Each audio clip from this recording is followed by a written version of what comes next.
So yun na nga guys, Yamaha DT125. So naputol po kahapon yung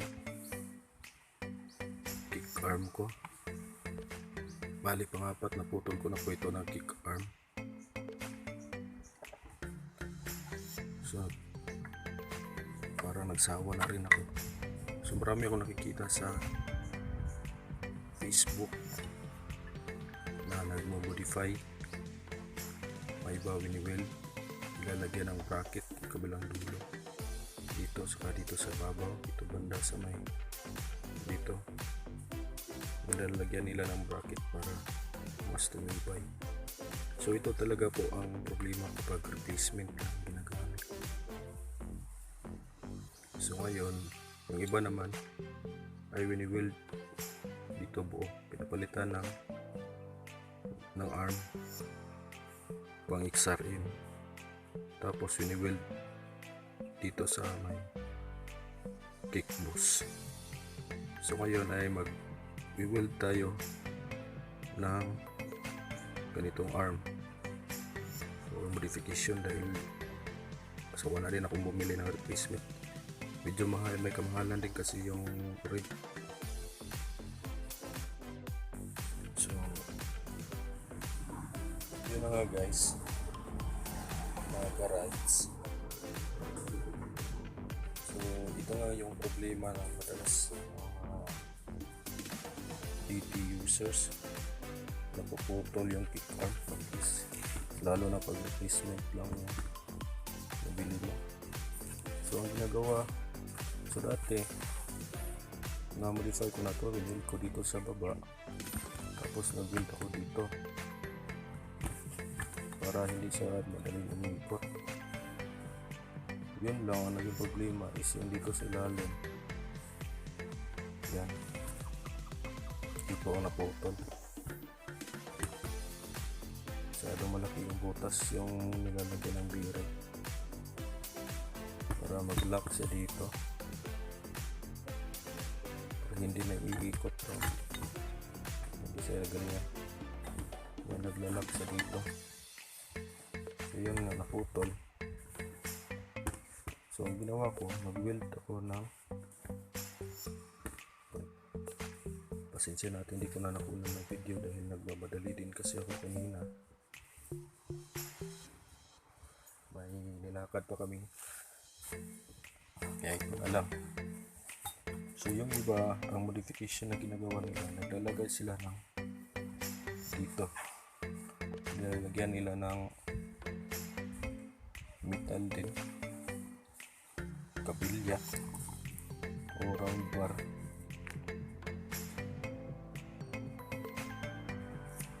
Okay, so yung iba, ginagawa nila dito, nilalagyan nila ng bolt para maging matibay itong arm niya.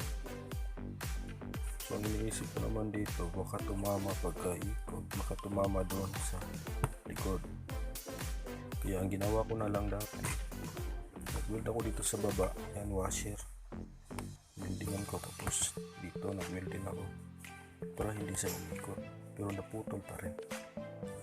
So dahil may kamahalan din ang brand yung nito, kick arm, bili na lang ako ng replacement.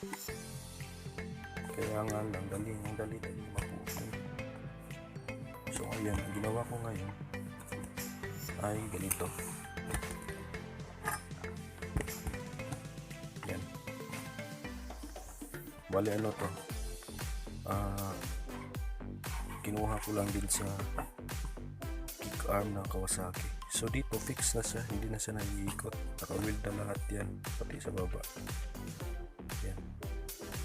So naka-weld na yan, pasensya na po sa pag-welding, medyo pangit po, hindi rin tayo magaling tayo po. So ang iikot na lang dito ay yung sa itaas niya, yan, ito na lang yung gagalaw, balikan niya na siya, yan ang itsura niya.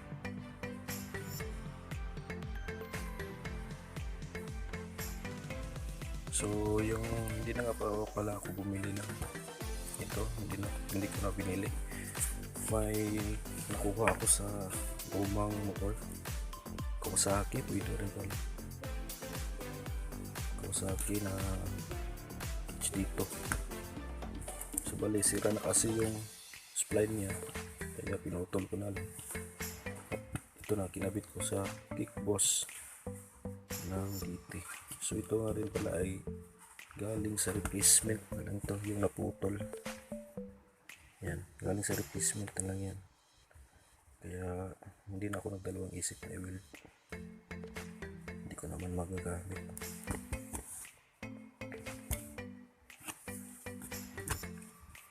Pero yung isa kanina, ito rig to, brand new. Nabili ko to sa, pero ito rig to, brand new. Nabili ko dati ng halagang 500 dahil nasira yung spline ng luma kong ng orig na dala ng DT ko na spline dito sa loob. Napudpud na lahat. Pansin nyo, ganda pa ng spline nya. Pero kaya hindi ko pinutol kasi baka makahanap ako nito.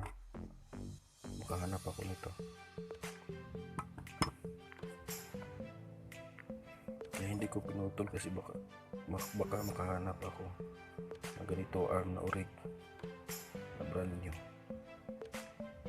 So itatabi ko na lang muna ito at magagamit pa ito balang araw. So yun na nga. So ito na yung bagong kick arm ko na ikakabit ko sa DT. Okay naman siguro yung pagkaka-weld ko, kahit medyo pangit tingnan. Yun na nga, hindi tayo pro welder, DIY lang din.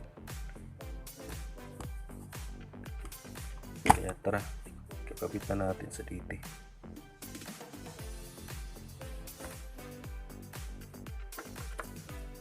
Oops, nasaya.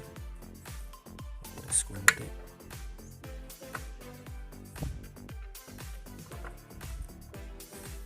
So iwasan yung sumaya itong kickboss dito sa crankcase cover, baka mabutas yan.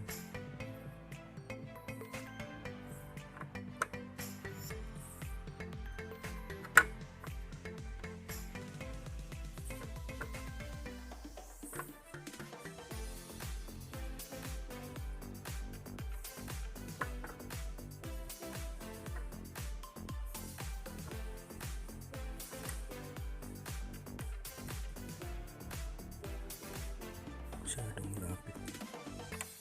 Yan. So okay naman sa tingnan, di ba? Medyo maiksi nga lang.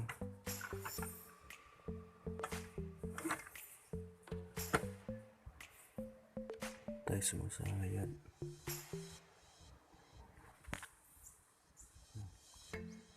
Sumayad pa. Kunti lang.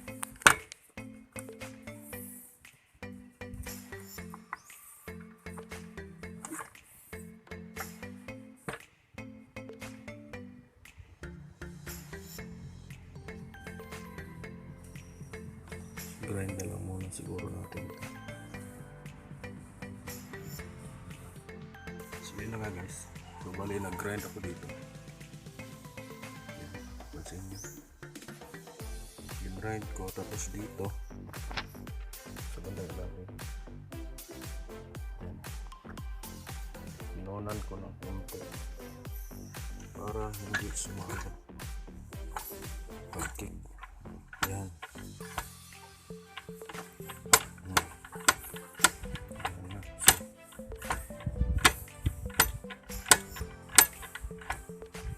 Kanina kasi kapag kinikik tumatama tapos hindi na babalik, ganyan naman. So kailangan natin kunan konti para mag-freeze. So taste. Sana may natutunan kayo sa video na ito. Don't forget to like and share and paki-subscribe na rin and hit that notification bell para may update kayo sa mga susunod pa nating video. Yan lang guys. Salamat. Full credit nga pala sa tutorial na ito kay sa Romeo Maturan. Dahil sa kanya ko nakuha ang ideya na ito na i-build gamit ang ibang kick arm. Yan. So, ang galing po. Ayos. Okay na ulit ang kick arm.